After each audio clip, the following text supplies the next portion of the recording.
Mayroon ng alternatibo para sa mga gustong kumita ng dolyar pero ayaw iwan ng pamilya para mag-OFW sa ibang bansa.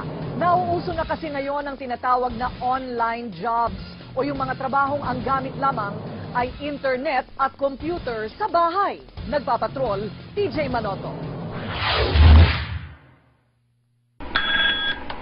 Thank you for calling Fortress Learning. This is Beng. How may I help you? Pag nadinig mo lang, akalain mong nasa ibang bansa o di kaya call center sa isang magarang opisina.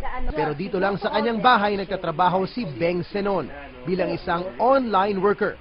Si Beng ay isang senior online receptionist ng isang kumpanyang nakabase sa Australia.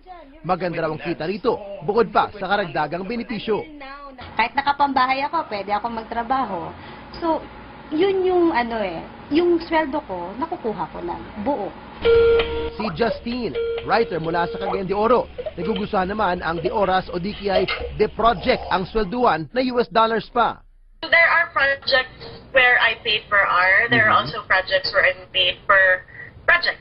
Ayon sa Dole, dumadami na at nauuso na ang mga online jobs na magandang alternatibo sa mga hindi makahanap ng gusto nilang trabaho dito sa bansa at ayaw namang iiwan ng pamilya para maging OFW. Mula $3 hanggang $12 per hour ang swelduhan ng mga online workers. Sa 8 oras sa isang araw, halos 20,000 hanggang sa 78,000 kada buwan ang pwedeng kitain. Ang Elance at Odesk ang ilan lang sa mga sikat na online services na tumutulong sa mga manggagawa na makahanap ng trabaho na gamit lang ang internet at computer sa bahay.